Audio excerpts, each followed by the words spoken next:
નમસ્કાર, હું કાનન માંકડ. મિત્રો, આજે આપણે ખૂબ જ સરળ પણ એટલી જ ઇફેક્ટિવ મુદ્રાનો અભ્યાસ કરવાના છીએ, જે બધી મુદ્રાઓમાં સર્વશ્રેષ્ઠ મુદ્રા ગણવામાં આવે છે, જેનું નામ છે સમાન મુદ્રા. આ વિડીયો દરમિયાન જાણીશું કે આ મુદ્રા કરવામાં કઈ રીતે આવે છે તેમજ તેના ફાયદાઓ કયા કયા છે. મિત્રો, આપણને બધાને ખ્યાલ છે આપણું શરીર છે 5 તત્વોનું બનેલું છે: અગ્નિ, વાયુ, આકાશ, પૃથ્વી અને જળ. હવે સમાન મુદ્રાના ફાયદાઓની વાત કરું તો આ પાંચેય તત્વોને એનર્જી છે એની બેલેન્સ કરે છે. હવે કોઈ પણ તત્વ વધઘટ થવાથી શરીરમાં આપણને રોગ આવે છે, તો આ મુદ્રાનો નિયમિત અભ્યાસ કરવાથી બધા જ તત્વો છે એ બેલેન્સમાં રહે છે. આયુર્વેદ શાસ્ત્ર પ્રમાણે ત્રિદોષ વાત, પિત્ત, કફ ને ઇમ્બેલેન્સ થવાથી આપણા શરીરમાં રોગ આવે છે, તો સમાન મુદ્રા છે એ વાત, પિત્ત, કફ ત્રણેયને બેલેન્સ કરે છે. તો આ મુખ્ય લાભ છે કહી શકાય.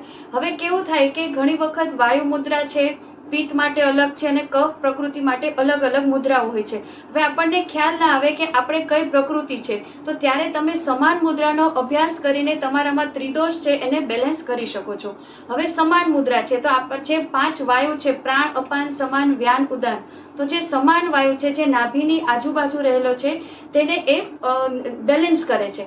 હવે એ આવ્યો નાભીની આજુબાજુ એટલે આપણા પાચન તંત્ર ઉપર તે સીધી ઇફેક્ટ કરે છે. હવે કોઈને લીવરને લગતા રોગ હોય, પાચનને લગતા રોગ હોય કે તમને પાચનને લગતું અપચો કે એવું કાયમી રહેતું હોય, તો તમે આ મુદ્રાનો નિયમિત અભ્યાસ કરશો તો તમે એમાં ચોક્કસથી લાભ મેળવી જ શકશો.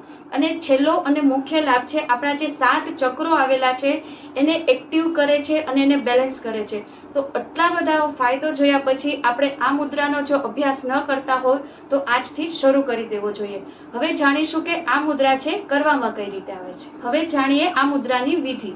તો સૌપ્રથમ બંને હાથમાં કરવાનું છે. અત્યારે એક હાથમાં બતાવું તો અગ્નિ તત્વ અંગૂઠાને આ ચારેય તત્વ, ચારેય આંગળીઓની ટીપ અને અંગૂઠો છે એ એકબીજાને સ્પર્શ થશે. એવી જ રીતે બીજા હાથમાં ચારેય આંગળીઓ અને આ રીતે તમારે સમાન મુદ્રા છે આ રીતે એનો અભ્યાસ કરવામાં આવે છે.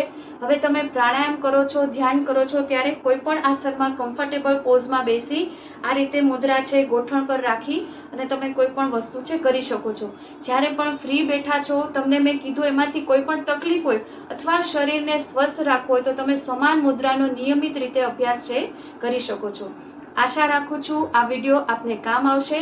ફરી મળીએ નવા જ કોઈ વિષય સાથે. ત્યાં સુધી રજા લઉં. નમસ્કાર.